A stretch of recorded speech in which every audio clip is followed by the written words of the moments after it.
আমি বাস্তব কথাটাই বলছি। কমসে কম 3টে গুণার থাকতে হবে জলসা কমিটি হতে গেলে। এক নাম্বার সৎ হতে হবে। কি বললাম? আচ্ছা, সৎ কাকে বলে? দাঁড়িয়ে রাখলে সৎ, নামাজ পড়লে সৎ, মাথায় টুপি নিয়ে সৎ না, টোটালটা মিলে হলো সৎ। একটা গুরুত্বপূর্ণ কথা বলতে শুনে নিন। আপনি পার্সেন্টেজ করবেন, আপনি স্বামী হিসাবে কতটা ভালো, ভাই হিসাবে কতটা ভালো, বোনাই হিসাবে কতটা ভালো, শালা হিসাবে কতটা ভালো, মামা হিসাবে কতটা ভালো, বাপ হিসাবে কতটা ভালো, ছেলে হিসাবে কতটা ভালো, টোটালটা যে সব 100% থাকে, সেইগুলো একজন জান্নাতি পুরুষ সব ব্যক্তি জেনে বলছে। আস্তে আস্তে আস্তে আস্তে করে একদম এই ক্যানিং এলাকার দিকে এরা আমার খুব টেনশন হয়, অন্য কোনো টেনশন নেই। এরা মাইক্রোর খালি বোঝা মানে, এরা আওয়াজ শোনে বেশি, ওয়াজটা কম শোনে বেশি। আমি দেখেছি, লক্ষ্য করেছি অনেক জায়গায়, তো এই জন্য আমি খুব কষ্ট পাই। আল্লাহ এদের কবে সঠিক কথাটা মাথায় ঢোকাবে, ভালো করে শুনে নিন। আপনি স্বামী হিসাবে খুব ভালো লোক, খুব ভালো, কিন্তু বাবা হিসাবে আপনি একদম জঘন্য। বুঝতে পারলেন না? ছেলেদের ভাব মেরেছেন। ভাই হিসাবে আপনি একজন জঘন্য, ভাইয়ের ভাব মেরেছেন। আপনি কিন্তু সঠিক মানুষ হতে পারলেন। আমার ওয়াইফ বুঝতে পারছেন? একজন পুরুষ তাকে টোটালটা সব দিকে কিন্তু 100% হতে হবে। আপনি স্বামী হিসাবে খুব ভালো, বইয়ের ঈদের সময় জামা কাপড় কিনে দিয়েছেন, অনেক কিছু, কিন্তু বোনকে একটু দেখেননি, পিতৃকুল মাতৃকুলকে দেখেননি, আপনি জাহান্নামী লোক। শুনে নিন, কিয়ামতের মাঠে দুটো প্রশ্ন করা হবে। একটা প্রশ্ন হবে আল্লাহর তরফ থেকে, আর একটা প্রশ্ন হবে বান্দার তরফ থেকে। আল্লাহর তরফ থেকে কি প্রশ্ন হবে? আল্লাহ বলবেন, এই তুই নামাজ পড়েছিলিস? আপনি কি বলবেন? রব্বুল আলামিন, 25 বছর বয়স পর্যন্ত পড়িনি, 30-40 পার হয়ে যাওয়ার পরে পড়েছি, তবে আল্লাহ বলবেন যা তোকে মাফ করে দিন। রোজা রেখেছিলিস? তা আপনি বলবেন, আল্লাহ দিনের বেলা প্রচন্ড মাটি কাটার কাজ করতাম, তাই রোজা রাখতে পারিনি, তবে ফেতরা দিয়ে দিয়েছি, একটা রোজার সমান একটা ফেতরা দিয়ে দিয়েছি। আপনি গফুর রহিম, আপনি আমাকে মাফ করে দিন। আল্লাহ বলবেন যা তোকে মাফ করে দিলাম। তাহলে আল্লাহর পরীক্ষায় আপনি পাস করলেন, কিন্তু বেটা ধরা পড়বেন বান্দার পরীক্ষায়, বান্দার প্রশ্নে।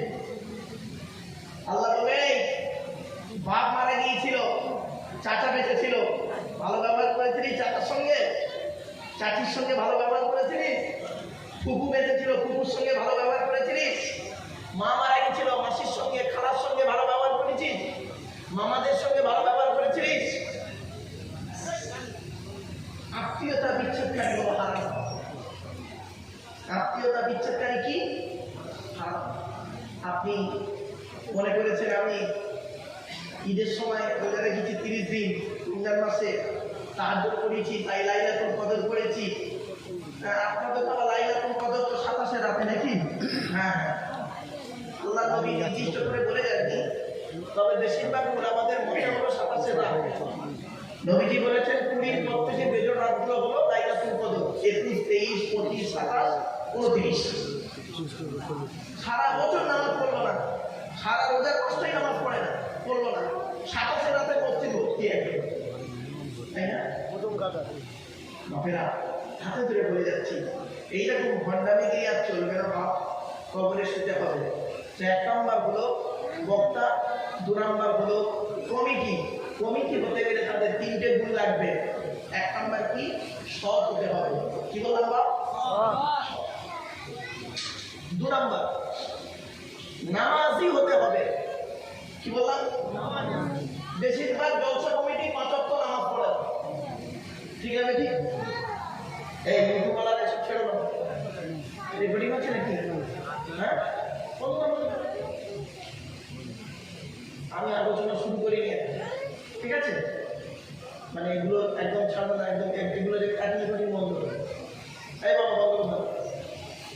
আমি প্রথমেই বললাম পড়াশোনা কোথায় আছে? এই 14 নম্বর পারা, 16 নম্বর পৃষ্ঠা, 4 নম্বর লাইনে, সূরার নাম সূরা নাহলের 89 নম্বর আয়াতে। এর বাংলা মানে কি? আল্লাহ বলছেন, নবী তোমার উপর একটি কিতাব অবতীর্ণ করেছি। এই কিতাব কোরআন। এই কোরআনের ভিতরে পৃথিবীর সমস্ত জিনিসের বর্ণনা, ডাইরেক্ট ইনডাইরেক্ট দলিল সহ আমি আল্লাহ পাঠিয়ে দিয়েছি। ধরে বলুন সুবহানাল্লাহ। এবার আপনারা বলুন কি নেবেন কোরআন থেকে? সবই রয়েছে কোরআনের ভিতরে, সবই রয়েছে এই কিতাবটির ভিতরে। আমরা কিন্তু এই কিতাব নিয়ে আলোচনা করি না। এটা আল্লাহর তৈরি মতবাদ, according to Islamic law, not only according to Indian law, according to Islamic law।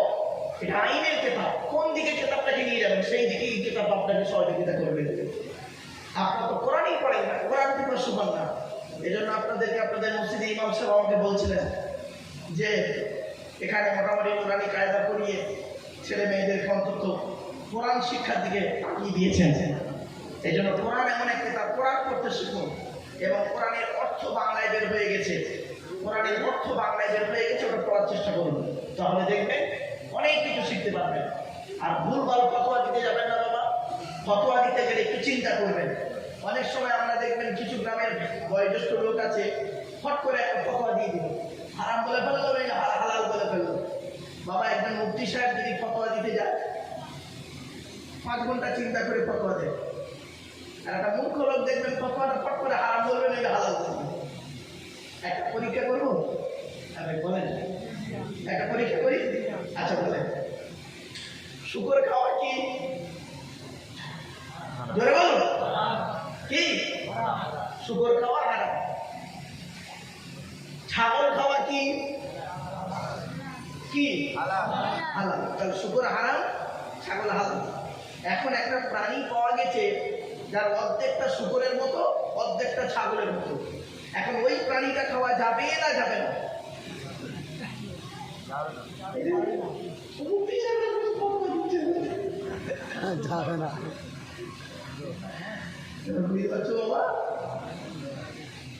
এই জন্য বলি বাবা, ফতোয়া দিতে গেলে একটু চিন্তা করতে হবে। এই যে ওয়াজ বলে, এইগুলি ওয়াজ বাবা। ওই কানে হাত দিয়ে কেসা কাহিনী বলার নাম ওয়াজ নয়। আমার নবীজি ওয়াজ করতেন কবে? বুখারীর হাদিস, আব্দুল্লাহ ইবনে মাসউদ রাদিয়াল্লাহু তাআলা আনহু থেকে হাদিসটা রেওয়ায়েত। আল্লাহর নবী প্রতি বৃহস্পতিবার দিনগত রাতে এশার নামাজের পরে সাহাবীদেরকে নিয়ে ওয়াজ করে শোনাতেন। নবীজির ওয়াজ কেমন ছিল? টু দি পয়েন্টের উপরে ওয়াজটা ছিল, টু দি পয়েন্টের উপরে নবীজি ওয়াজ ছিল। এটা এই, এটা এই, কোনটা হালাল কোনটা হারাম টুকটুক করে একটা করে নবীজি বলতেন। আমরা সেসব কিছুই করিনি। আমার মাইকে উঠে চিৎকার চেঁচামি করতে পারলেই বলবো বক্তা ভালো। আর একটা প্রশ্ন করি, উত্তর দিয়ে দিচ্ছি, চিন্তা নেই। একটা প্রাণীর অর্ধেকটা শুকরের মতো, অর্ধেকটা ছাগলের মতো। এখন প্রাণীটা খাওয়া যায় না যায়? আপনারা অনেকে বলছে না যায়, কেউ বলবে হারাম, কেউ বলবে হালাল, ইত্যাদি। যাই হোক, পরে বলছি উত্তরটা। আর একটা প্রশ্ন করছি, বেটা ছেলে মারা গেলে কটা কাপড়? 3টে। কটা? এগুলো জেনে নেন। আপনার বাবা মারা গেছে, আপনি কেন ইমাম সাহেবকে জানাজা পড়াবেন? হ্যাঁ, আপনি নিজে পড়াতে পারেন না? কেমন ছেলে জন্ম দিয়েছেন আপনি? বাপের জানাজা ছেলে পড়াতে পারে না? ইমাম সাহেবকে ধরে আনতে হবে, ইমাম সাহেব তোমার বাপের জানাজা পড়াবে। তুমি ছেলে কি করতে আছো? আমার কথা হলো এই জায়গাটা,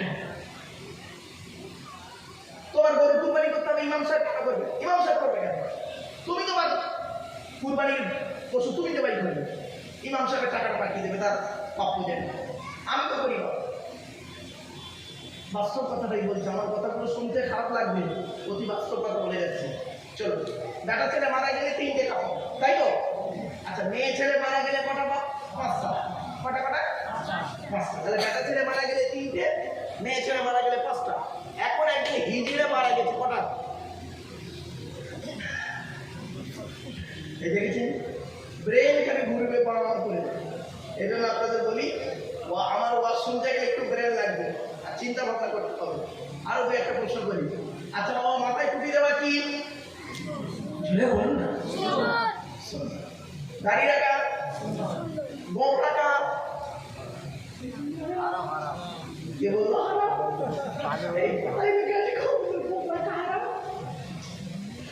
খবরদার বলবেন না। এইখানেই হচ্ছে ওয়াজ। এই জন্যই ওয়াজের দরকার। এখন এইসব ওয়াজের হয় না। এইসব ওয়াজ করতে গেলে একটু নিজেকে পড়াশোনা করতে হবে। বক্তাকে পড়াশোনা করতে হবে। 1 ঘন্টা ওয়াজ করতে গেলে 3 ঘন্টা বই পড়তে হবে। আমাদের সব কিছু করি না, বলে দিচ্ছি বাপ, চিন্তা নেই। চলো টু দি পয়েন্টের উপরে কথাগুলো একটা করে আমি বলে যাবো আপনাদের কাছে। কি অসুবিধা হচ্ছে বাবা কারণ? আবার আচ্ছা, আপনারা কি শুনতে চান আগে ঠিক করবো। কোরআনের আলোচনা শুনতে চান? হ্যাঁ, কোরআনের একটা সূরার সংক্ষিপ্ত আলোচনা হোক নাকি? আবার বলুন না একটু। ইনশাআল্লাহ চলো, বেকার টাইম না দিয়ে কোরআনের সূরার সংক্ষিপ্ত আলোচনা আপনাদের কাছে হোক ইনশাআল্লাহ। চলো, আগে প্রথম জেনে নেওয়া হোক কোরআন কার বাণী। জোরে বলো আল্লাহ। আল্লাহর পরিচয় করা 4টি। কি কি? আল্লাহ নিজেই বলছেন, নবী তুমি বলো হু আল্লাহু আহাদ, আল্লাহ হলেন একক। 2 নম্বর আল্লাহু সামাদ, আল্লাহ হলেন অমুখপেক্ষী। আল্লাহ তার মুখপেক্ষী নয়, সারা পৃথিবী তার মুখপেক্ষী। 3 নম্বর লাম ইয়ালিদ ওয়া লাম ইউলাদ, আল্লাহ কাউকে জন্ম দেয়নি, আল্লাহকেও কেউ জন্ম দেয়নি। 4 নম্বর ওয়া লাম ইয়াকুল লাহু কুফুয়ান আহাদ, আল্লাহর সমকক্ষ কেউই নেই। এই হলো আল্লাহর 4টে পরিচয়। ক্লিয়ার? আচ্ছা, আপনারা তো এই কুল আল্লাহ সূরা জানেন না প্রত্যেকে? ভাই বলুন না। আবার আমার বলার কি দরকার ছিল? শুনে নিন, আল্লাহ নবী বলেছেন কোন ব্যক্তি যদি 3 বার কুল আল্লাহ সূরা পড়ে, কবার 3 বার যদি কুল আল্লাহ সূরা পড়ে, 1 খতম কোরআন শরীফ পড়া সব আল্লাহ আমলনামায় লিখে দেবে। এমনি বললাম। চলো, এবার আসছি আল্লাহর পরে স্থান হলো নবীদের। নবীদের পরিচয় কটা? 3টে। কটা? 3টে। এগুলো মাথায় রাখুন, তবে বুঝতে সুবিধা হবে। নবীদের পরিচয় হলো 3টি। কি কি? 1 নম্বর, যিনি নবী হবে তার চরিত্র উত্তম হতে হবে। পৃথিবীতে যত নবী এসেছেন প্রত্যেক নবীর চরিত্রকে আল্লাহ পাক উত্তম করে পাঠিয়েছেন। 2 নম্বর, যিনি নবী হবে তার উপরে আল্লাহর তরফ থেকে ওহী নাযিল হতে হবে। ক্লিয়ার? 3 নম্বর, যিনি নবী হবে তার দ্বারাই অলৌকিক ঘটনা ঘটতে হবে, যাকে বলে মুজিজা। সে 1টা হোক বা 50টা হোক। পৃথিবীতে যত নবী এসেছেন প্রত্যেক নবীর মাধ্যমে আল্লাহ পাক 1 থেকে 50টার ভিতরে মুজিজা দিয়েছেন। কিন্তু আমার নবী, বিশ্ব নবী, কুল কায়নাতের রাসূল মুহাম্মদ সাল্লাল্লাহু আলাইহি ওয়াসাল্লামের মাধ্যমে আল্লাহ পাক পৃথিবীতে 1000-এরও বেশি মুজিজা দিয়েছেন। সেই 1000 মুজিজার ভিতরে সর্বশ্রেষ্ঠ হলো এই কোরআন কারীম নাযিল করা। জোরে বলুন সুবহানাল্লাহ। আজকে আমি আপনাদের কাছে সেই কোরআন নিয়ে বসেছি। বাপ, আপনারা দয়া করে মেহেরবানি করে একটু শোনার চেষ্টা করুন আর বোঝার চেষ্টা করুন। বুঝতে না পারলে আমাকে বলবেন, ডাইরেক্ট, অসুবিধা নেই। 3 নম্বর, নবীদের পরিচয় দিয়ে দিলাম।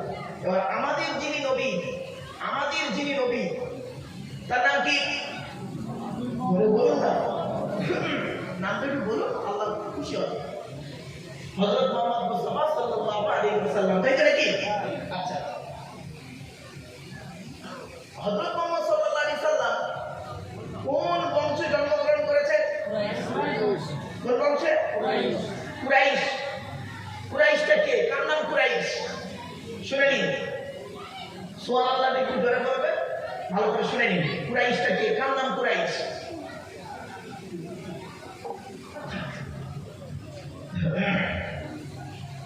মুহাম্মাদের বাপের নাম আব্দুল্লাহ, আব্দুল্লাহর বাপের নাম আব্দুল মুত্তালিব, আব্দুল মুত্তালিবের বাপের নাম আব্দে মান্নাফ, আব্দে মান্নাফের বাপের নাম হাশেম,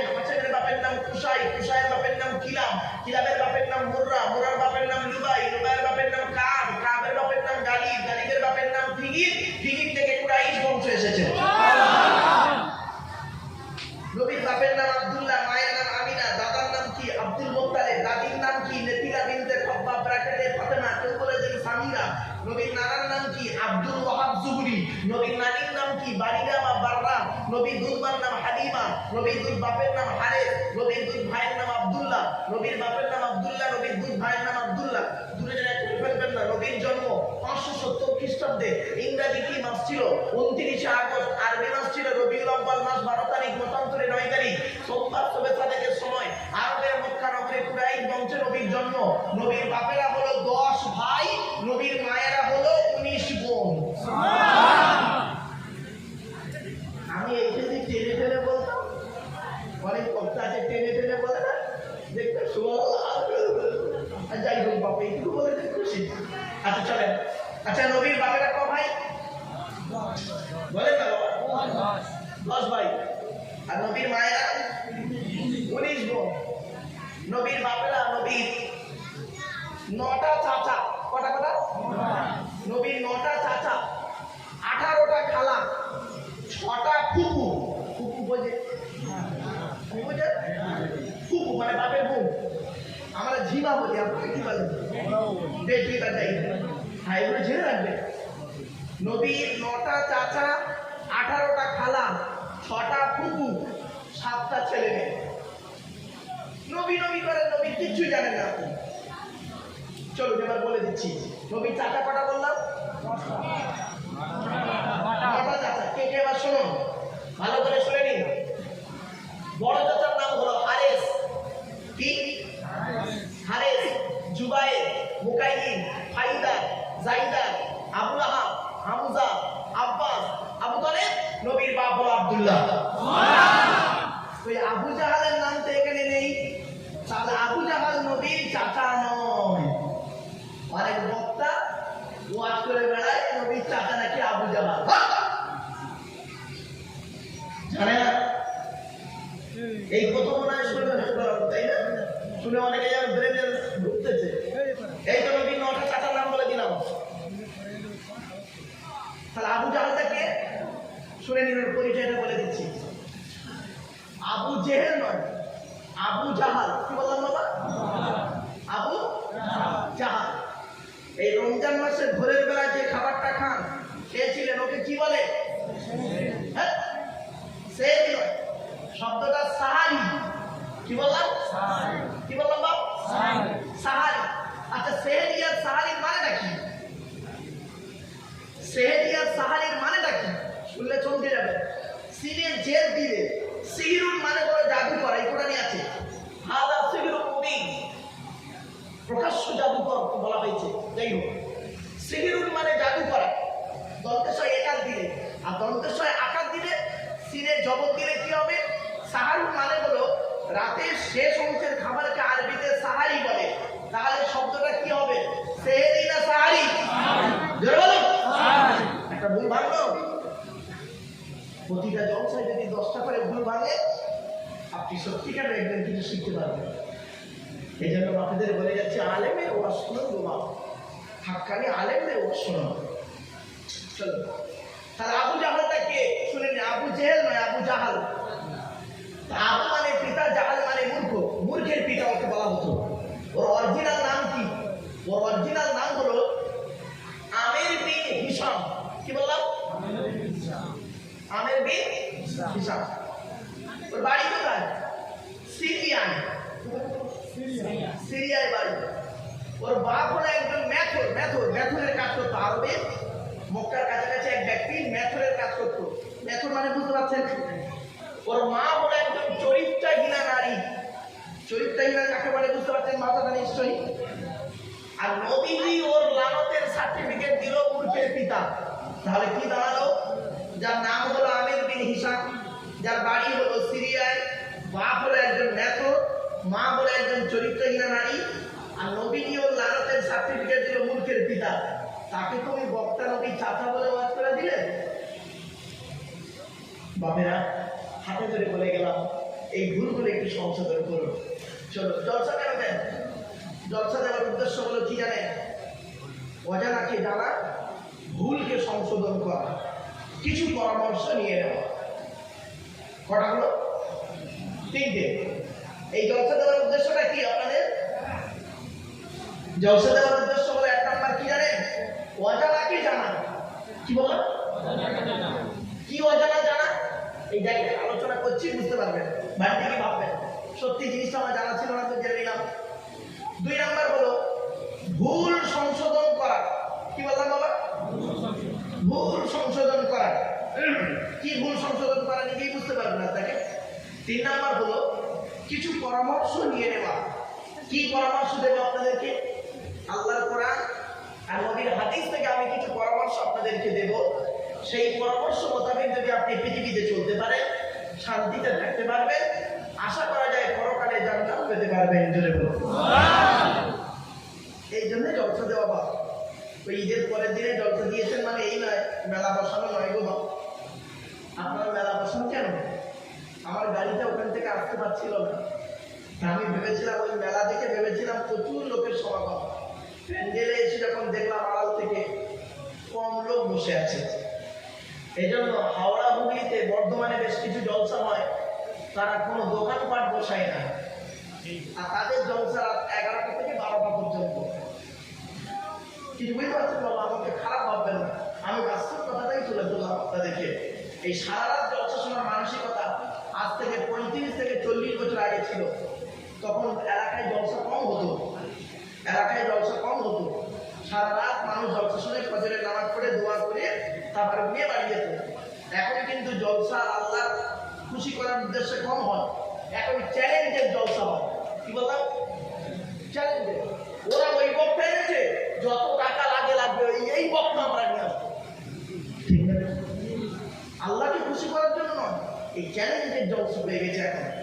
এই জন্য আপনাদের অনুরোধ করে বলে যাচ্ছি বাপ, কথাগুলো একটু মাথায় রাখুন। চলুন এগিয়ে যাই। নবীর পরিচয় দিয়ে দিলাম। এবার নবীর ছেলে মেয়ে কটা? 7টা। কটা? 7টা। 3টে পুত্র সন্তান, 4টে কন্যা সন্তান। 3টে পুত্র সন্তানের নাম কি? বড় ছেলেটার নাম হলো কাসেম। কি বললাম? কাসেম। নবীর একটা নাম হলো আবুল কাসেম, মানে আবু মানে পিতা, আর কাসেম ছেলের নাম। আবুল কাসেম মানে কাসেমের বাপ। নবীর বড় ছেলের নাম কাসেম। একটা ছেলের নাম হলো তাহের বা তৈয়েব, আর ছোট ছেলেটার নাম হলো ইব্রাহিম। নবীর 3টে ছেলে, আর কন্যা সন্তান হলো 4টে। কটা? 4টে। কে? বড় মেয়েটার নাম হলো জাইনাব, উম্মে কুলসুম, রোকেয়া। ছোট মেয়েটার নাম হলো ফাতেমা, যার সঙ্গে নবীজি আলীর বিবাহ দিয়েছিলেন। ছোট্ট একটা প্রশ্ন করি আপনাদের। আচ্ছা বাবারা বলুন তো দেখি, আরবে কি ছেলের অভাব ছিল? তা নবীজি তার মেয়ে ফাতেমাকে আলীর সঙ্গে বিবাহ দিতে গেলেন কেন? আলী তো কোটিপতি ছিলেন না, আলী তো গরিব ছিলেন নাকি? বলুন না, গরিব ছিলেন, তিনি কোটিপতি ছিলেন না। আলীকে জামাই করলেন কেন নবীজি? শুনে নিন, অনেকগুলো কারণ আছে, তার মধ্যে 2টো কারণ আপনাদের বলি, শুনে নিন অন্তত। আজকের এখান থেকে শিখে গিয়ে বাড়ি থেকে প্র্যাকটিক্যাল করবেন। যাদের মেয়ে ছেলে আছে, কোন ছেলেকে জামাই করবেন, যাকে তাকে জামাই করবেন না। খালি সাদা মানে কি বলবো, কোটিপতি থেকে জামাই করবেন, খবরদার নয়, ফেসে যাবেন। আপনি যে আপনার মেয়েকে কার সঙ্গে বিবাহ দেবেন, যে ছেলের মধ্যে 2টা গুণ পাবেন। কটা? 2টা গুণ যে ছেলের মধ্যে থাকবে, ওই ছেলেকে জামাই করবেন। আর কোন মেয়েকে বৌমা করবেন, এই যুবক ছেলেরা শুনে নাও, কোন মেয়েকে বিবাহ করবে কোরআনে আছে, যে মেয়ের মধ্যে 6টা গুণ পাবে। এই সব তো দেখে না, আর এইসব না দেখে বিয়ে করলে ঝামেলা তো হবেই হবে। এইসব দেখে না, এরা খালি দেখে কি ছেলেরা, মেয়েদের খালি সাদা চামড়া দেখে, সাদা চামড়াটাই খালি দেখলে। যুবক, অন্তরটা তো তুমি দেখলে না। শুনে নাও, কোরআনে আছে কোন মেয়েকে বৌমা করবে, যে মেয়ের মধ্যে 6টা গুণ থাকবে।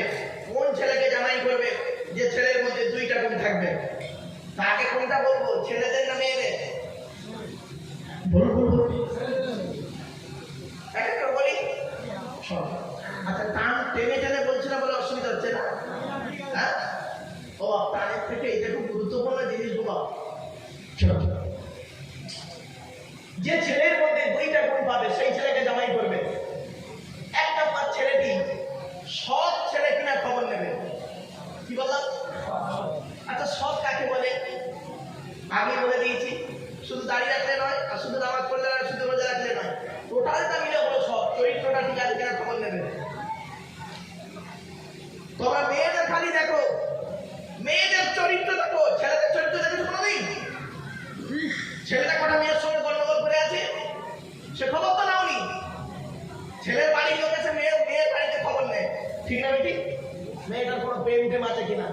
ছেলেটা তো খবর নিল না, ছেলেটা কটা মেয়েকে নষ্ট করেছে, কটা মেয়ের সঙ্গে প্রেম আছে, এ খবর তো তুমি নাওনি কেন? ওই কন্ট্রোলার ছেলে, মোটর সাইকেল, চারতলা বাড়ি, ছটা দোকান, ওই দেবী ছুটেছ এসে যাবে। 1 নাম্বার ছেলেটি সব ছেলে কিনা খবর নেবে। 2 নাম্বার ছেলেটি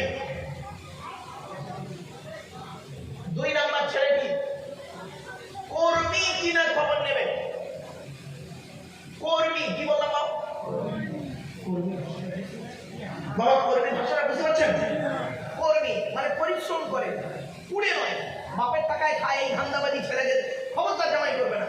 ওই ছেলেটা নিজে কি করে, 1 টাকা ইনকাম করলে ওটাই যথেষ্ট।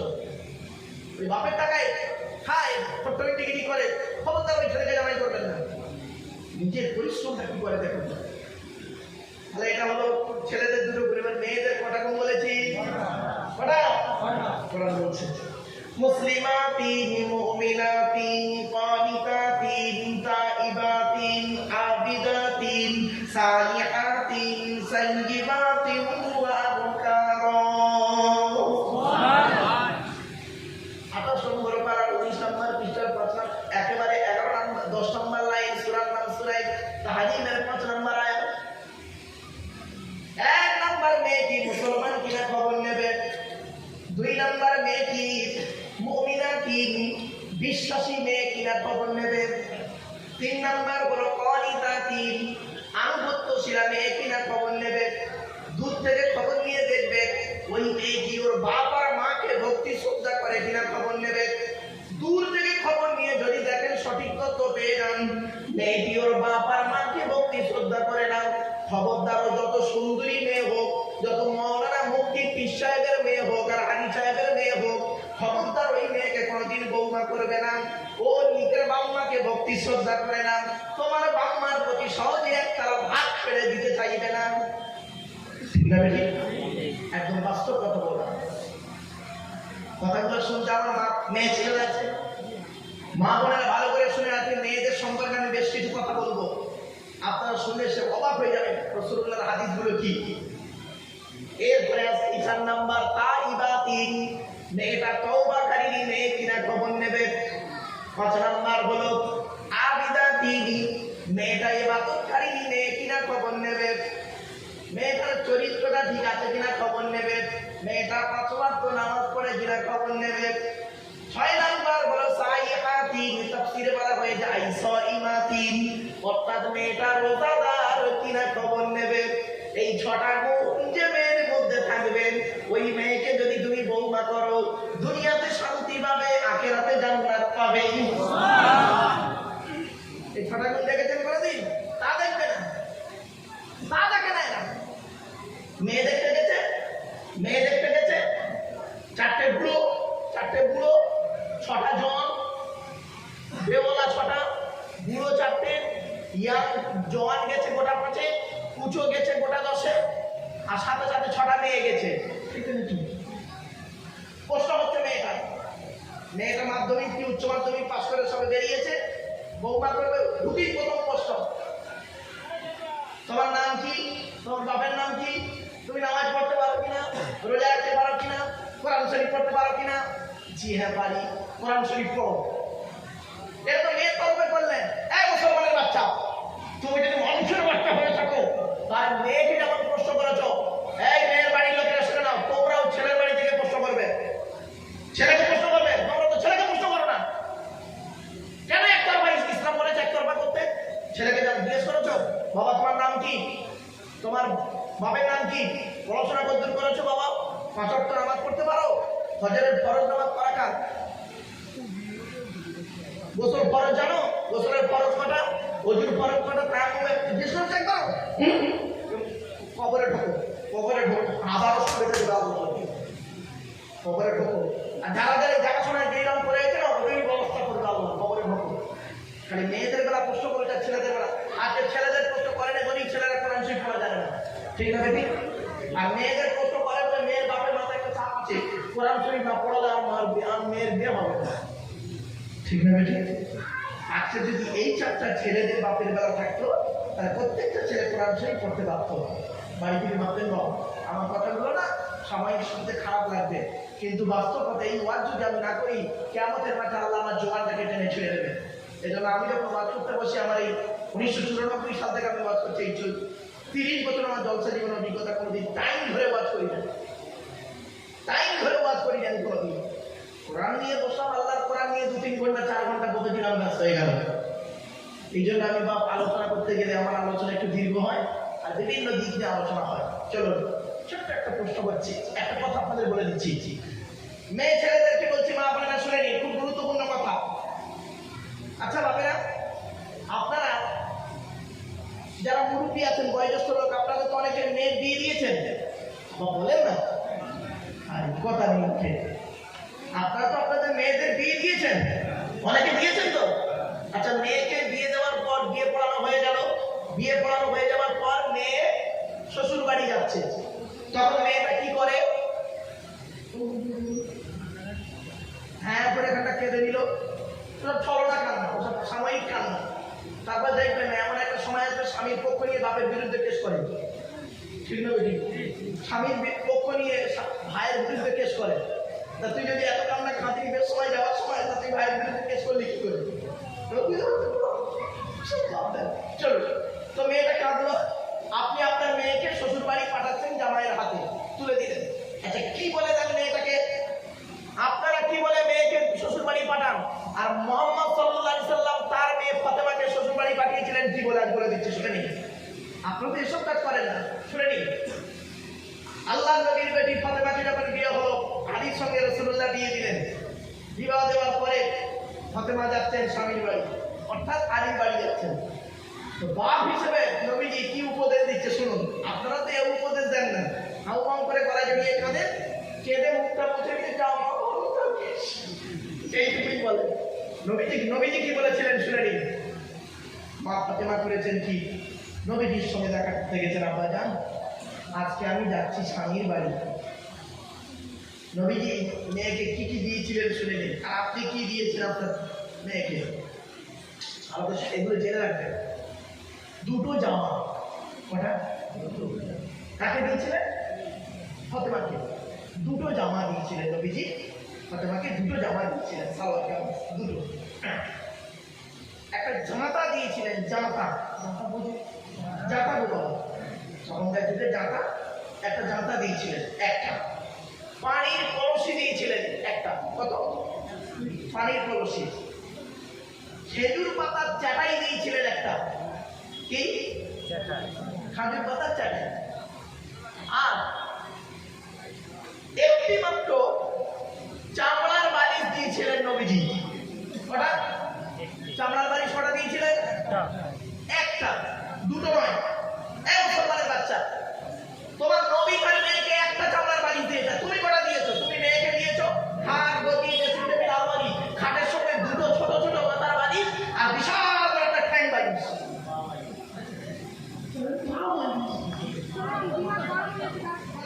ঠিক আছে, খবরদার নয়। এবার একটা বালিশটাকে, একটা বালিশ নবী দিলেন কেন? একটা বালিশ দিলেন কেন? নবী তো 2টো বালিশ দিতে পারতেন। আর ভাই বলুন, আমার সাথে কথা বলুন না আপনারা। নবীজি 2টো বালিশ দিতে পারতেন না, কিন্তু একটা বালিশ দিলেন কেন শুনে নিন।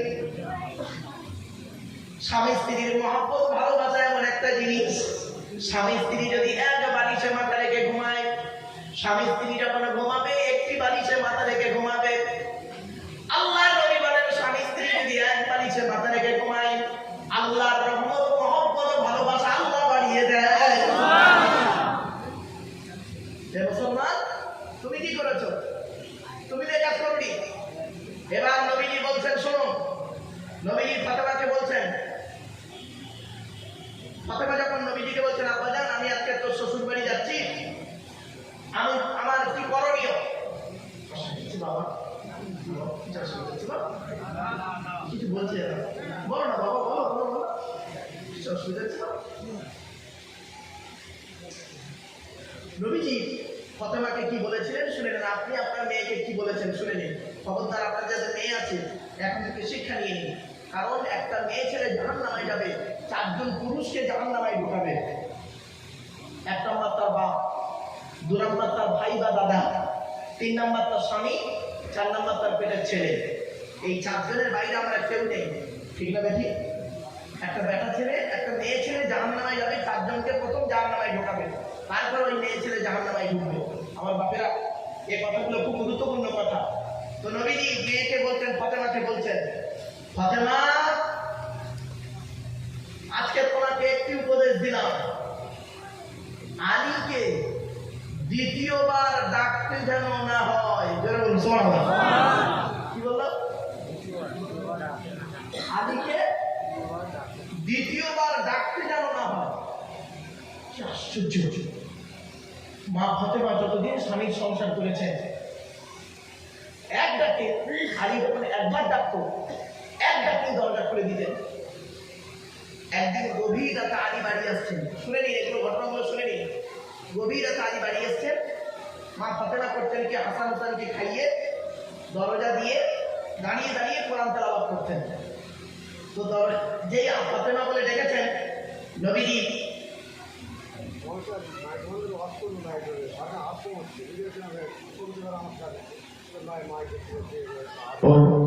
আচ্ছা ঠিক আছে, আচ্ছা বাবা ঠিক আছে, ঠিক আছে। ফাতেমাকে নবীজি বললেন, হযরত আলী রাদিয়াল্লাহু তাআলা একদিন গভীর রাতে এসেছেন বাড়ি, এসে দেখছেন ফাতেমা বলে একবার ডেকেছেন, ডাকার সাথে সাথে লাব্বাইক বলে দরজা খুলে দিয়েছেন। তখন আলী বলছেন ফাতেমাকে, দেখো ফাতেমা, তুমি নবীর কন্যা, তুমি নবীর কন্যা, তোমার সম্মান অনেক বড়, তুমি আমার জন্য অত রাত পর্যন্ত ডাকতে হবে না, তুমি ঘুমিয়ে পড়বে। ফাতেমা কি বলেছিল জানেন? শুনে নিন মা, মা বোনেরা ভালো করে শুনে নিন। মা ফাতেমা বলেছিলেন, মায়ের স্বভাব বাপের আদেশ। কি বললো? কি বললো? এটা হলো মায়ের স্বভাব আর বাপের আদেশ। আলী তো অবাক, মায়ের স্বভাব বাপের আদেশ মানে? প্রথমে একটু খুলে বলো তো। তখন ফাতেমা বলছেন, আমার বোন হলো 4টে, আমার 7 ভাই বোন, 3টে ভাই বাল্যকালেই আল্লাহ ডেকে আল্লাহ তাকে সাথ দিয়ে চলে গেছেন। আমার 4টে বোন ছিল, জয়নাব, উম্মে কুলসুম, রোকেয়া, আমি হলাম ছোট মেয়ে ফাতেমা।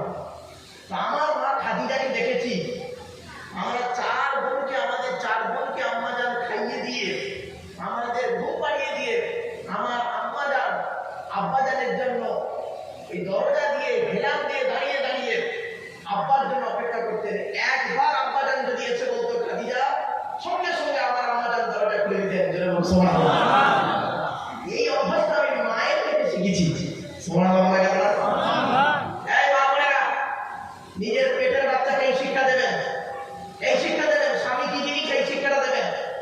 আর বেশিরভাগ মেয়ের সংসার নষ্ট হয় মেয়ের মায়ের কান ভাঙানিতে, ঠিক না বেশি? বেশিরভাগ মেয়ের সংসার নষ্ট হয় মেয়ের মায়ের কান ভাঙানিতে। মেয়ের মা কানে কামাচ্ছে, এসে ভাই ভাইয়ের দৌড়াদৌড়ি করা শুরু করে। দেখতে হবে না, ও 5 ওয়াক্ত নামাজ পড়ে, ও মেয়ে ছেলে, ও মেয়ে ছেলে 5 ওয়াক্ত নামাজ পড়ে, রোজা রাখে, কিন্তু গন্ডগোলের বিয়ে শেষে। এই জন্য আপনাদের মা বাবাদেরকে বলে যাচ্ছে, এই শিক্ষা দিন মেয়েদেরকে। তো বাপের আদেশটা কি? বলছে, আমি যেদিন আপনার বাড়িতে আসি সেই দিন আমার আব্বাজান বলেছিলেন, ফাতেমা, আপনার নাম ধরে বলেছিলেন, ফাতেমা, আলীকে দ্বিতীয়বার ডাকতে না হয়। সুতরাং আপনি এসে যখন এক ডাক ডাকেন, আমি এক ডাকে সাড়া দেওয়ার চেষ্টা করি, দ্বিতীয়বার আপনাকে না ডাকতে হয় সে চেষ্টা আমি করে যাই। বলুন সুবহানাল্লাহ। স্বামী কি জিনিস? আর আমাদের বাড়ির ফাতেমা গুলো দেখবেন নাম রেখেছে ফাতেমা, তার কাজগুলো এমন ভাষায় বলা যাবে না। এগুলো পরিবর্তন করুন। মা বোনেদেরকে বলছি, মায়েরা বোনেরা, আরেকটা কথা আপনাদের বলে যাচ্ছি, মেয়েদের একটা অভ্যাস খারাপ আছে। সে অভ্যাসটা কি? আল্লাহ নবী বলেছেন, আমি বলিনি, আমার ভুল বুঝবেন না যেন। আল্লাহ নবী বলেছেন, ওই মেয়েটার জন্য আল্লাহর গজব, যে মেয়ে ছেলে বিনা কারণে স্বামীর বিছানা ছেড়ে দিয়ে অন্য বিছানায় রাত কাটায়। আবার বলছি, ওই মেয়েটার প্রতি আল্লাহর গজব, যে মেয়ে ছেলে বিনা কারণে স্বামীর বিছানা ছেড়ে দিয়ে অন্য বিছানায় রাত কাটায়।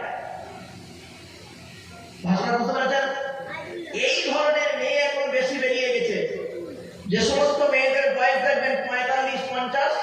55, তারা কি করে দেখবেন, স্বামীর বয়স 60 বছর আর বুড়ির বয়স ধরুন 55 বছর। 55 বছরের বুড়িটা 60 বছরের বুড়োর পাশে আর ঘুমায় না। বুড়োর হার্টের রোগ, uric acid, thyroid, pressure, sugar, শরীর অসুস্থ, কিডনি খারাপ, কখন মরে কি বাঁচে তার খবর নেই। বুড়ি বুড়োর খবর রাখে না, বুড়ো খাচ্ছে কি ঘুমাচ্ছে কি হচ্ছে দেখে না। বুড়ি কি করে জানেন, বুড়ি করে কি পাশে একটা ঘরে খাটে ঘুমায় নাতিকে নিয়ে তাহাজ্জুদের নামাজ পড়ে। তো তাহাজ্জুদের নামাজে আল্লাহ কবুল করবে না স্বামী যদি কষ্ট পায়। আল্লাহ নবী বলেছেন, কোন মেয়ে ছেলে যদি মারা যায় আর ওই মেয়ে ছেলের স্বামী যদি বলে, ওই মেয়ে ছেলের স্বামী যদি বলে আমার স্ত্রী আমাকে খুশি করে কবরে গেছে, আল্লাহ নবী বললেন মেয়েটি জান্নাতি জান্নাতি জান্নাতি। আর কোন স্ত্রী যদি মারা যায় আর তার স্বামী যদি বলে বাবা আমার স্ত্রী এত কষ্ট আমাকে দিয়েছে, মানসিক টর্চার, শারীরিক টর্চার। অনেক স্ত্রী আছে স্বামীকে ধরে মারধর করে, স্বামী তো স্ত্রীকে মারধর করে। এখন মেয়েদের আইন বেরিয়ে গেছে, স্বামী স্ত্রী তার স্বামীকে মারধর শুরু করে দিয়ে। আবার কি অনেক স্ত্রী আছে স্বামীর প্রতি ভক্তি শ্রদ্ধা নেই। নবীজি বলেছেন কোন মেয়ে ছেলে যদি স্বামীর জন্য সাজে, স্বামীর জন্য সাজে, আল্লাহ রাব্বুল আলামিন তার নামে আমলনামায় নেকি লিখে দেবে। সুবহানাল্লাহ।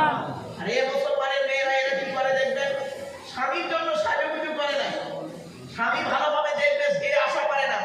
পাড়ার কোন ছেলে ওকে দেখবে, কোন ব্যক্তি ওকে দেখবে, সেই জন্য সুন্দর করে সেজে গুজে বাজারে বেরিয়েছে, জাহান্নামে যাবে। শুনে রেখে দিন, অনুরোধ করে বলে যাচ্ছি, জান্নাতে যে যাবেন, জান্নাতে যাবেন তো জান্নাতের দরজায় একটা আরবি বাক্য লেখা আছে, আদ-দায়ুসু লা ইয়াদখুলুল জান্নাহ।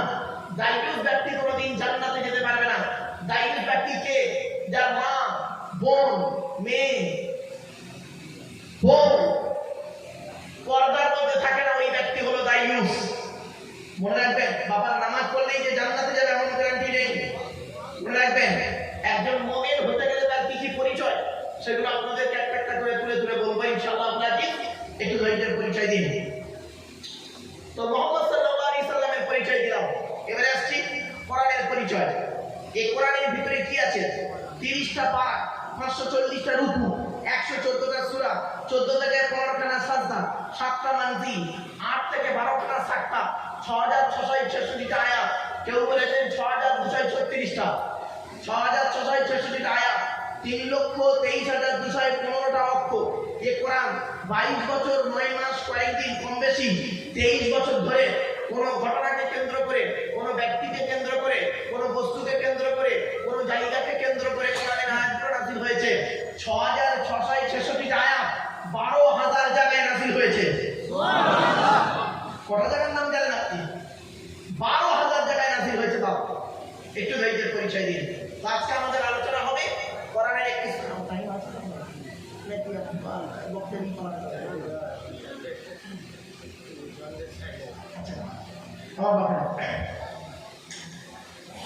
শুনে নিন, আজকে একটা সূরার আলোচনা হবে। আচ্ছা আজকে কি বার বলুন তো? জুমার দিন না? আজকে জুমার দিন। বাহ, এই কোরআনে একটা সূরা আছে, সূরা জুমা। এই কোরআনে একটা সূরা আছে, সূরা জুমা।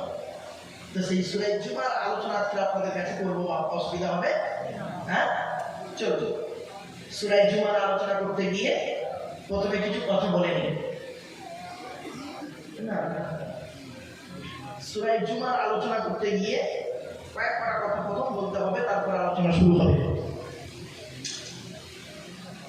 সূরা জুমার ভিতরে কি আছে আপনাদের কয়েকটা প্রশ্ন করি প্রথম, তারপর উত্তরগুলো দিচ্ছি আমি। আচ্ছা, জুমার নামাজ, আচ্ছা জোহরের নামাজ ফরজ কয় রাকাত? জোহরের নামাজ কয় রাকাত? ফরজ কয় রাকাত? 4 রাকাত জোহরে। আর জোহরের পরিবর্তে জুমার নামাজ, তো জোহরের পরিবর্তে যদি জুমার নামাজ হয়, জুমার নামাজ কয় রাকাত? কেন? জোহরের পরিবর্তে যদি জুমা হয়, তাহলে জোহরের নামাজ যদি 4 রাকাত ফরজ হয়, জুমার নামাজ তো 4 রাকাত ফরজ নিশ্চয়ই একটা ঘটনা আছে, ঠিক না বেটি? শুনে যাবে। আরেকটা প্রশ্ন করছি, এই জুমা নামটা সর্বপ্রথম কে রেখেছিলেন? জুমার দিনে মসজিদে আচ্ছা প্রতি ওয়াক্তে নামাজের আযান হয় কবার? একবার। জোহরে আর ফজরের আযান হয় কবার? জোরে বলুন না বাবা। একবার। জোহরে আসরের নামাজ একবার করে হয় তো? জুমার দিনে আযান কবার? কেন? কারণটা কি? শুনে নিন এগুলো আছে। আবার দেখেন, ঈদের নামাজ কাল পড়েছেন। আচ্ছা ঈদের নামাজের খুতবা বোঝেন তো? ঈদের নামাজের খুতবা কখন হয়? নামাজের আগে না পরে? জোরে বলুন। পরে। আর জুমার নামাজের খুতবা কখন হয়? নামাজের আগে না পরে? কেন?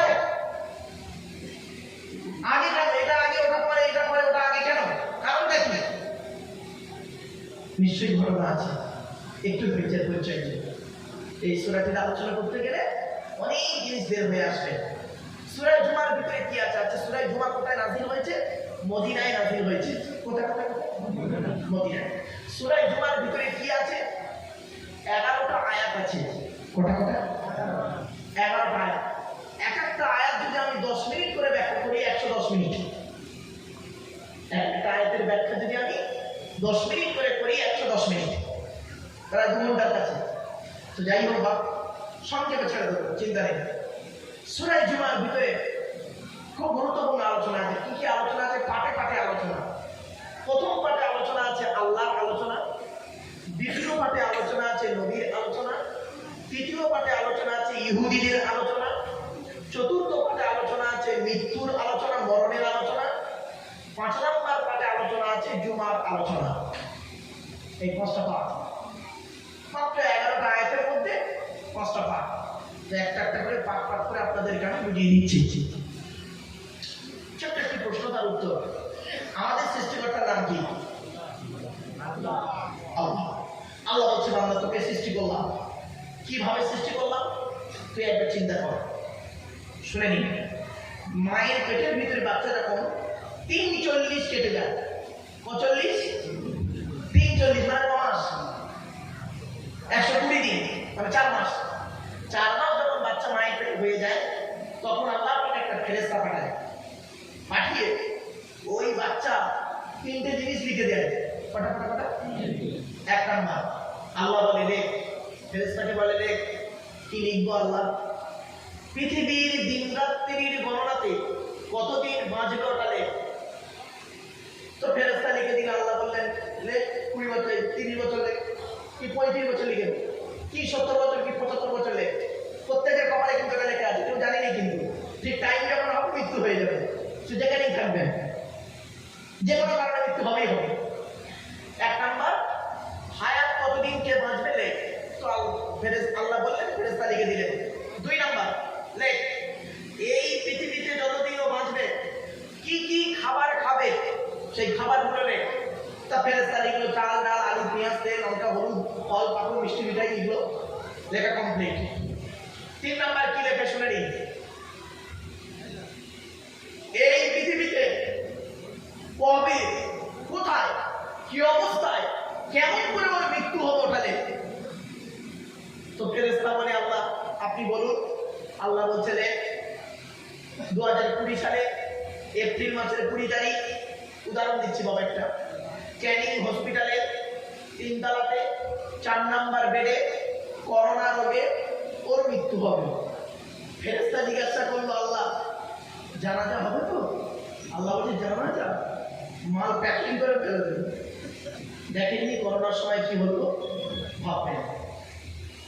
এবার আসছে মায়ের পেটের ভিতরে বাচ্চা কিভাবে তৈরি হয়। দেখো আল্লাহ কোরআনে বলেন ওয়ালাকাদ খালাকনাল ইনসানা মিন সুলালাতিন মিন তিন সুম্মা জাআলনাহু নুতফাতান ফি ক্বারারিন মাকিন।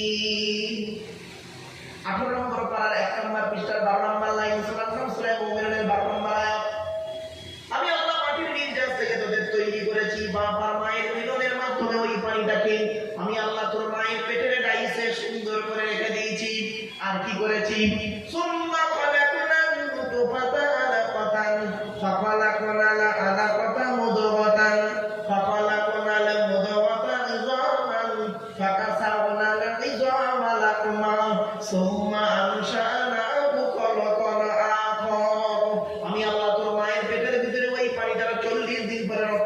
করেছি, তার 40 দিন পরে মাংস পিণ্ড করেছি, তার 40 দিন পরে হাড় তৈরি করেছি, হাড়ে আর মাংসে সুন্দর করে লাগিয়ে দিয়েছি। আমি আল্লাহ তোর মায়ের পেটের ভিতরে সুন্দর একটা আকৃতি দান করেছি। আর মায়ের পেটে বান্দা শোন, তো দেহের মধ্যে 4টে গুরুত্বপূর্ণ অঙ্গ দিয়েছি। মনে রাখবেন, এই 4টের যে কোনো একটা খারাপ হয়ে গেলে আপনি মারা যাবেন। কি কি শুনে নিন। 1 নম্বর ব্রেন। কি বলছি? ব্রেন। এই জন্য অযথা টেনশন চিন্তা করবেন না, ব্রেন স্ট্রোক হয়ে যাবে। ব্রেনটাকে মাথা ঠান্ডা রাখবেন সবসময়। 1 নম্বর হলো ব্রেন। 2 নম্বর হার্ট। কি বললাম? হার্ট। 3 নম্বর লিভার। কি বললাম? লিভার। ম্যাক্সিমাম লোকের লিভারে চর্বি জমে, ফ্যাটি লিভার হয় বলে না, ফ্যাটি লিভার ডাক্তাররা, লিভারে চর্বি জমে। শুনে নিন, লিভারে চর্বি জমে কেন? ডাক্তাররা বলছেন বেশ কয়েকটা কারণ আছে লিভারে চর্বি জমে। তার মধ্যে একটা কারণ হলো রেড মিট বেশি খেলে, লাল মাংস বেশি খেলে লিভারে চর্বি জমার সম্ভাবনা বেশি। আরেকটা হলো তেল জাতীয় খাবার বেশি খেলে লিভারে চর্বি জমার সম্ভাবনা বেশি। আমার আল্লাহ জানেন, আমার বান্দারা পৃথিবীতে হালাল প্রাণীর মাংস খেতে গিয়ে ওর লিভারে চর্বি জমবে। সেজন্য আল্লাহ পাক বিকল্প একটা ওষুধ খাবার তৈরি করেছে যাতে লিভারের চর্বিটা কমে যায়। বলতে পারেন কি? 2টো জিনিস। 1 নম্বর পেঁপে। কি বললাম? পেঁপে। 2 নম্বর পাতি লেবু। পাতিকে ভাববেন সবাই। এবার আসছি 4 নম্বর হলো কিডনি। কি বললাম? কিডনি। আল্লাহ নবী বলেছেন তোমরা বেশি বেশি করে পানি পান করো, পানি যত খাবে শরীর ভালো থাকবে। বৈজ্ঞানিকরা গবেষণা করে বলছেন, মোহাম্মদ সাল্লাল্লাহু আলাইহি ওয়াসাল্লাম বললেন পানি বেশি করে পান করতে। কেন দেখি? ওরা গবেষণা করে বলছে যত বেশি পানি পান করবে তত কিডনিটা ঠিক থাকবে। কিডনি হলো একটা ছাকনি, মনে রাখবেন। আর কিডনি যদি ঠিক থাকে আপনার সব ঠিক থাকবে। বেশিরভাগ লোকের কিডনিতে পাথর দেবে, ডায়ালিসিস করতে হয়, বাবা কিডনি পচে যায়, কিডনি নষ্ট হয়ে যায়, কিডনি দিতে হয় আবার, নইলে বাঁচে না মানুষ। কিডনি ঠিক রাখবেন, মনে রাখবেন কিডনি এমন একটা জিনিস। তো আমাদের দেহের মধ্যে গুরুত্বপূর্ণ অঙ্গ হলো কটা? 4টে। কি কি? ব্রেন, হার্ট, লিভার, কিডনি, এই 4টে। এরপরে আল্লাহ বলে বান্দা শোন, তো দেহের মধ্যে 9টা ছিদ্র দিয়েছি। কটা? 9টা ছিদ্র। কি কি 9টা ছিদ্র? শুনে নিন। 2 চোখ, 2 নাক, 2 কান, 1টা গাল, 7টা সামনে পেছনে। এই 9টা ছিদ্রে যে কোনো একটা ছিদ্র দিয়ে আমি আল্লাহ তোর আত্মা বের করে নিব। আচ্ছা বাপেরা, কোনোদিন কোনো মানুষ মরে যাচ্ছে দেখেছেন? বলেন না রে ভাই। মরে গেছে তারপরে গেছেন এটা নয়, মরে যাচ্ছে সেই অবস্থাটা দেখেছেন? দেখবেন। আজ আপনাদের বলে যাচ্ছি, বা মানুষ যখন মারা যায় দেখবেন কত মানুষ আছে, লোকটা মরে গেছে, মৃত্যুর সময় কত মানুষ পেশা পায়খানা ফিরে ফেলে। ঠিক না বেটি? কত মানুষ মরে গেছে দেখবেন চোখটা চেয়ে আছে। ঠিক না বেটি? কত মানুষ মরে গেছে দেখবেন চোখটা বন্ধ আছে, গালটা হাঁ করে আছে। কত ইউটিউবাররা, তোমরা আমার এই ছবিগুলো ছাড়বে না জানো, এগুলো মাথায় রাখবে, বারবার বলছি। মানে ধরুন আমি মাথা খুলে না দেখবেন, আমি এগুলো করেছি। জ্যৈষ্ঠ মাসে ওয়াজ করছিলাম, তো প্রচন্ড ঘেমে গেছি। তা ঘেমে গেছি বলে আমি এই টুপিটা এরকম রেখে কোলে রেখে আর 2 হাত দিয়ে মাথাটা এরকম মুছছি, হাত দিয়ে মাথাটা মুছছি। আর ইউটিউবের দিকে ঠিক দেখবেন, ইউটিউবে এইরকম একটা ছবি আছে, পাশে একটা টুপি আছে আর একটা মেয়ের ছবি দিয়েছে, আর হেডিংয়ে লিখেছে কি জানেন? বউ পালালো মারুফ সাহেব। আমার বউ পালিয়েছে তাই আমি মাথায় হাতে চিন্তায় বসে আছি। এই ছবিটা ইউটিউবার আছে, এই জন্য আমি এদেরকে এই মেজাজ গরম হয়ে যায় এই কারণে। চলো এবার আসছি, কত মানুষ মারা গেছে দেখবেন চোখটা চেয়ে আছে, গালটা হাঁ করে আছে। কত মানুষ মারা গেছে দেখবেন এরকম হাত পাত খিচে আছে। আবার কত মানুষ মারা গেছে দেখবেন শুয়ে আছে, মনেই হয় না লোকটা মারা গেছে। এতগুলো মানুষ বসে আছেন আপনারা, আসুন তো দেখি কোন দেহটা মাটি খেতে পারে না দেখি। সেই দেহর মধ্যে থেকে একটা দেহ যদি আপনার হয় তাহলে আপনি একজন জান্নাতি মানুষ।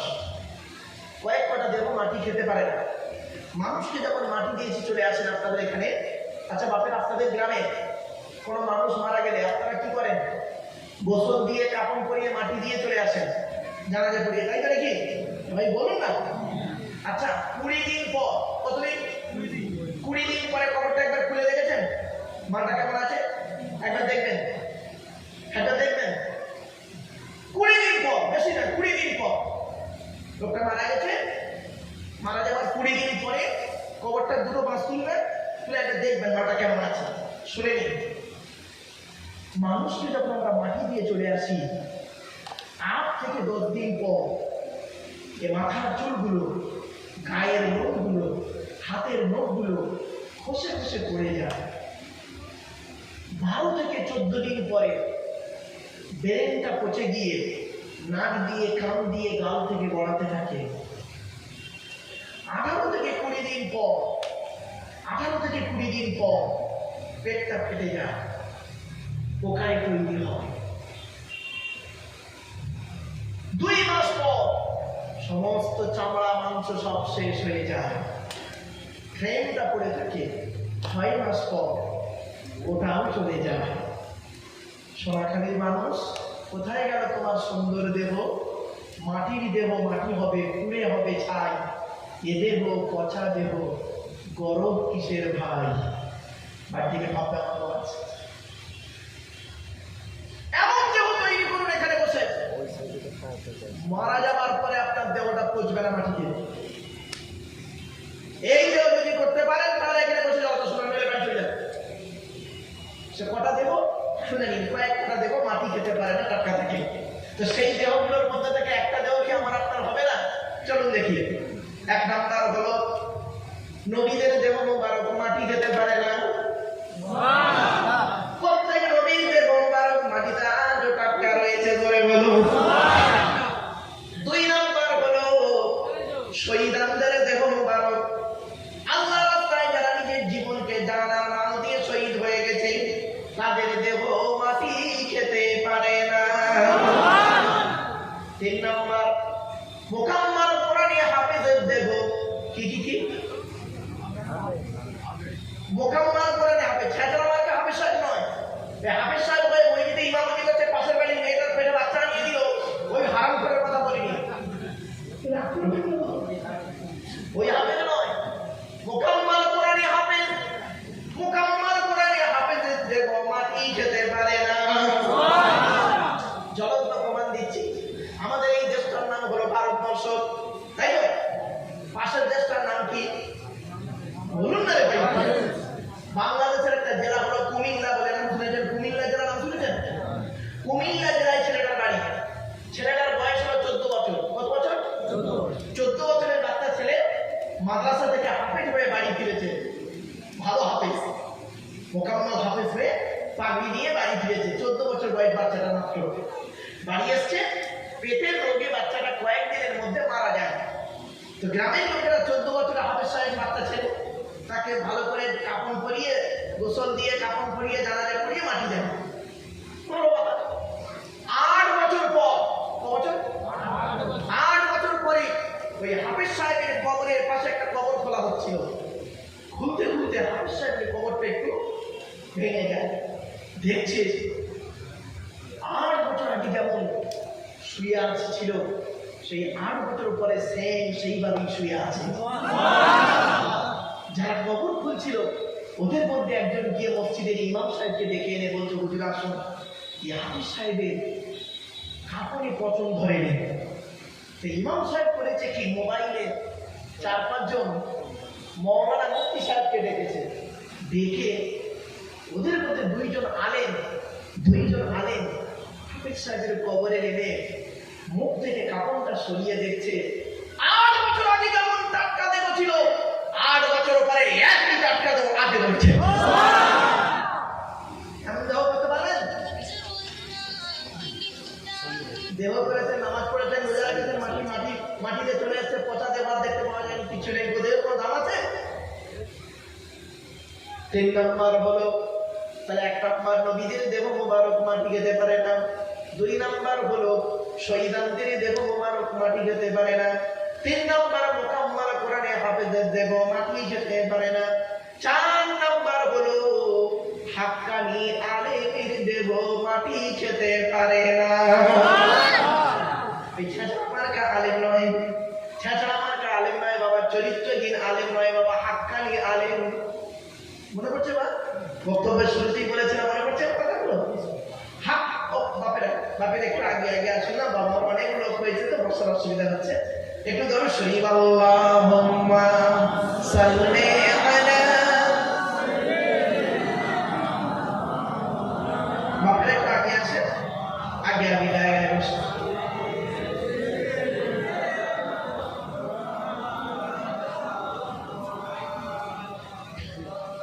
হাক্কানি আলেমের দেহ মাটি খেতে পারে, এজন্য আপনাদেরকে বলে যাচ্ছি, আপনাদের এলাকায় দক্ষিণ 24 পরগনায় হাক্কানি আলেম আছে, বহু হাক্কানি আলেম আছে। হাক্কানি আলেমদের সঙ্গে বসবেন। আপনারা মারামারি ঝগড়া করেন কেন? মুসলমানের বাচ্চা আপনারা বোঝেন?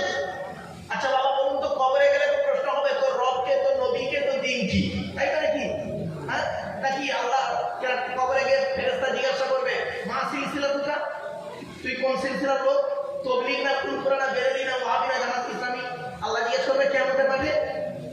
তাহলে যে প্রশ্ন কবরে হবে না, কিয়ামতের মাঠে হবে না, সেইটা নিয়ে মারামারি করেন কেন? গোল টুপি, লম্বা টুপি, ছেঁড়া জামা, ফাড়া জামা, এইসব নিয়ে মূর্খের মতো মারামারি করেন কেন? আসলে লেখাপড়া না থাকলে এইসব হবে। যে যার পপুলারিটি বাড়ানোর জন্য খবরদার করতে যাবেন না, খবরদার সব করতে যাবেন না। যে যে সিলসিলা করে তার কাছে সেটাই খুশি। কোরআনে আছে কুল্লু হিজবিন বিমা লাদাইহিম ফারিহুন, প্রত্যেকটা দল তার মতের উপরে খুশি। এই আয়াতটা কোরআনে 2 জায়গায় আছে, 18 পারা আর 21 পারায়, সূরা রুমে, সূরা মুমিনুনে। কুল্লু হিজবিন বিমা লাদাইহিম ফারিহুন, প্রত্যেকটা দল তার মতের উপরে খুশি। ঠিক না বেটি? যে যে সিলসিলা করেন সেই সিলসিলা তার কাছে খুশি। সুতরাং একে অপরকে কাফের ফতোয়া দিয়ে মূর্খের মতো মারামারি করেন যারা, তাদের আল্লাহ হেদায়েত করুন। চলো, হাক্কানি আলেমের দেহ মাটি খেতে পারে না। 5 নাম্বার, মুয়াজ্জিনের দেহ, মুয়াজ্জিনের দেহ মাটি খেতে পারে না। জোরে বলুন সুবহানাল্লাহ। 12 বছর যদি কেউ নিঃস্বার্থভাবে আযান দেয়, ওই দেহ মাটি খেতে পারে না। জোরে বলুন সুবহানাল্লাহ। আমার বাপেরা, 12 বছর যদি কেউ নিঃস্বার্থভাবে আযান দেয়, মুয়াজ্জিনের সম্মান কত বড় জানেন? আর ইমামের দায়িত্ব কত বড়? আপনারা তো ইমাম সাহেব রাখেন মসজিদের পায়খানা পরিষ্কার করার জন্য, ইমাম সাহেব রাখেন মসজিদ ঝাড় দেওয়ার জন্য, ইমাম সাহেব রাখেন মুরগি জবাই করার জন্য। খবরদার নয়, এই মুসলমানের বাচ্চা, আজ বলে যাচ্ছি শুনে নিন, খবরদার মসজিদের ইমাম সাহেবকে দিয়ে মুরগি জবাই করাবেন না। নিজের মুরগি নিজে জবাই করতে পারেন না, কি বলে জবাই করবেন? এই মা বলে না, শুনে নিন, মা বলে না, খবরদার মসজিদের ইমাম সাহেবের কাছে মুরগি জবাই করতে পারবে না, বলে দিচ্ছি। তোমার বাড়ির মুরগি তুমি বিসমিল্লাহ আল্লাহু আকবার বলে জবাই করবে। এই মসজিদে ইমাম সাহেব আছে ওই কারণে। ইমামের দায়িত্ব কি জানো? ইমাম কি সম্মানী মানুষ, এই জ্ঞান তো নেই, এসব বস্তু করি না আমরা। একটা ইমাম, চলে যান সৌদি আরবে, ইমামের ইজ্জত কাকে বলে? চলে যান ইরাকে, ইমামের ইজ্জত কাকে বলে? চলে যান ফিলিস্তিনে, ইমামের ইজ্জত কাকে বলে? চলে যান ইরানে, ইমামকে আয়াতুল্লাহ বলে, আল্লাহর নিদর্শন বলা হয় ইমামকে। ইমামের কোথায় রাস্তা? বাবেরা, ইমামতি করা যে কত কঠিন কাজ। আল্লাহ নবী বলছেন, আমি যদি প্রকাশ্যে বলে যেতাম কেউ ইমামতি করতো না। এত কঠিন কাজ ইমামতি করা। আর মুয়াজ্জিনগিরি করা যে কত নেকির কাজ, যদি আমি প্রকাশ্যভাবে বলে যেতাম, তাহলে তরোয়াল নিয়ে দাঁড়িয়ে থাকতে, এবারে আমি আযান দেবো, ও বলে আমি আযান দেবো। এবার মসজিদ সম্পর্কে কয়েকটা কথা বলি, যেহেতু মুয়াজ্জিন শব্দটা এলো। মসজিদ কার ঘর? আল্লাহ। মসজিদ আল্লাহর ঘর। পাক না পাক? জোরে বলুন। কোরআন কার বাণী?